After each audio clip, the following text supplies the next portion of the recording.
அங்கே பார் பந்து போல செடிகள். இங்கே பார் சதுர வடிவில், சதுரம்னா இந்த ஃபார்மேட்டில், புல்வெளிகள். இது சதுரம் இல்லை செவ்வகம். செவ்வகம்னா எப்படி இருக்கும் சாமி? உன்னுடைய பாக்ஸ் மாதிரி இருக்கும். ஓகேயா? ஸோ பாக்ஸ் எப்படி இருக்கும்? அகலம் நீளம் பெருசாகவும் அகலம் கம்மியாகவும் இருக்கும். இது மாதிரி இருக்கும். இதில் கம்மியாக இருக்கிறது, ஓகே, இதை ரெண்டாக பிரித்தோம்னா கிடைக்கிறது நமக்கு சதுர வடிவில் இருக்கும். பால்னால் உனக்கு தெரியும், வளைஞ்சிருக்கும். இப்போ இதை பேஸ் பண்ணி இவங்க கொஸ்டின்ஸ் கொடுத்துருக்குறாங்க.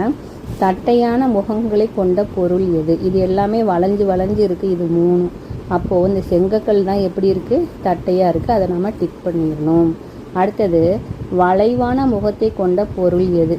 இது பாரு, இது தட்டையாக இருக்குது, இதுவும் தட்டையாக இருக்குது, இதுவும் இப்படி இருக்குது. அப்போது இந்த பால் மாத்திரம்னா எப்படி இருக்குது? வளைவான முகத்தை கொண்டிருக்கு. அடுத்தது பால், பந்தின் நிழல் வடிவம் எது? பந்தோட நிழல் வடிவம் எப்படி இருக்கும்னா இந்த மாதிரி, இந்த ஃபார்மேட்டில் தான் இருக்கும். இந்த தட்டையாக இருக்காது, பால் மாதிரியே உருண்டியாகவும் இருக்காது. நீ வேணா பால் எடுத்துகிட்டு போய் வெயிலில் போட்டு பாரு, இந்த 3 ஃபார்மேட்லேயும் இருக்காது. இது எப்படி இருக்குது? இந்த மாதிரி பிரமிடு வடிவத்தில் இருக்கும். அடுத்தது இந்த ரப்பர், பேனாளிக்கு ரப்பர் இருக்குல்ல, அச்சு பதித்தால் கிடைக்கும் வடிவம் எது? அச்சு பதிச்சோம்னா இது செவ்வக வடிவத்தில் இந்த ஃபார்மேட்டில் தான் இருக்கும். நேர் விளிம்பு இல்லாத வடிவம் எது? நேர் விளிம்புனா பார்த்தோன்னா இப்படி போனோன்னா இப்படி திரும்புறது, இப்படி போனோன்னா இப்படி திரும்புறது. விளிம்பே இல்லாததுன்ட்டு அர்த்தம். விளிம்பே இல்லாமல் எது இருக்கும்? பால் தான். விளிம்பே இருக்காது. விளிம்புனா இந்த மூளைன்னு சொல்லுவோம்ல, அந்த மாதிரி. பாலில் எதாவது மூளை இருக்குமா? இருக்காது. அடுத்தது அனைத்து பக்கங்களும் சமமாக உள்ள வடிவம் எது? எதில் எல்லா பக்கமும் சமமாக இருக்கும்னா சதுரத்தில். இங்கே ஒன்றுனா இங்கே 1 சென்டிமீட்டர் தான் இருக்கும், இதில் 1 சென்டிமீட்டர் தான் இருக்கும், இதில் 1 சென்டிமீட்டர் தான் இருக்கும். இங்கே 2 சென்டிமீட்டர்னா எல்லா பக்கமுமே 2 சென்டிமீட்டர் தான் இருக்கும்.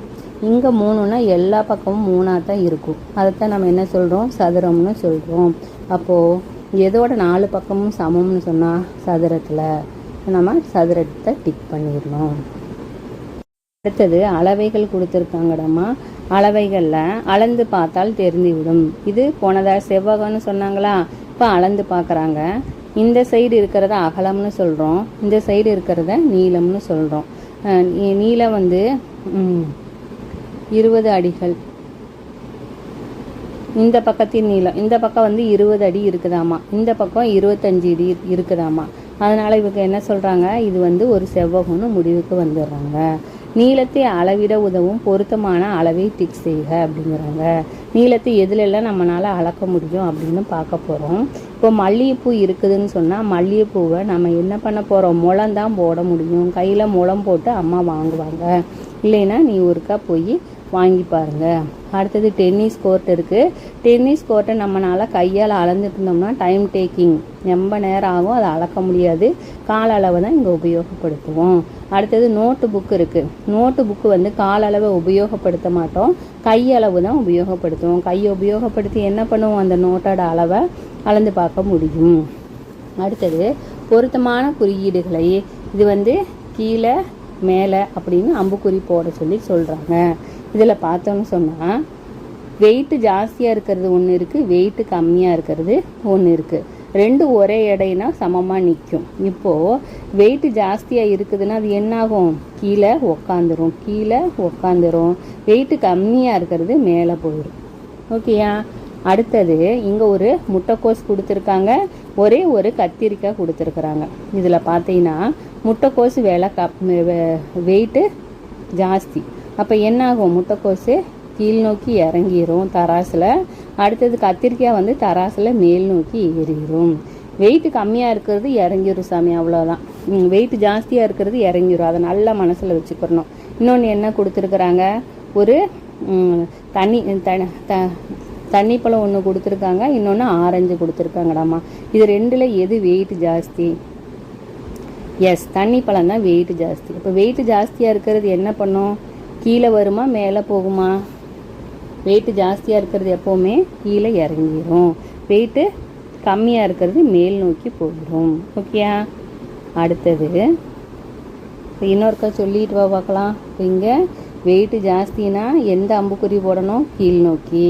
வெயிட்டு கம்மினா மேல் நோக்கி. வெயிட்டு ஜாஸ்தி கீழ் நோக்கி, வெயிட்டு கம்மி மேல் நோக்கி, மேல் நோக்கி கீழ் நோக்கி. எந்த பொருத்தமான பாத்திரத்தை கொண்டு விரைவாக நீரை நிரப்புவீர் அப்படின்னு கேட்குறாங்க. ஓகேயா? இப்போ இங்கே ஒரு ட்ரம் இருக்குது. ட்ரம்மில் நாம் சின்ன டிப்பரு, வாளி இருக்குது. இது ரெண்டில் எது சாமி உபயோகப்படுத்தலாம்? வாளி உபயோகப்படுத்தினோம்னா சீக்கிரம் தண்ணி நிறையும். அடுத்தது இன்னொன்று அதே போல் இருக்கிற அரிசி ட்ரம்மு. அரிசி ட்ரம்மில் இது வந்து தண்ணி ஜக்கு, இது வந்து தண்ணி கேனு. எதை உபயோகப்படுத்தலாம்? நம்ம தண்ணி கேனை உபயோகப்படுத்தலாம். அண்டா இருக்குது. அண்டாவில் வந்து குடத்தல் தண்ணி நிரப்பலாமா? வாட்டர் பாட்டிலில் நிரப்புனா சீக்கிரம் நிறையுமா? எதில் நிரப்பலாம்? மண்பானையில் தான் நிரப்பணும். மண்பானையில் நிரப்பி ஊற்றினோம்னா சீக்கிரமாக நமக்கு நிறைஞ்சிரும்.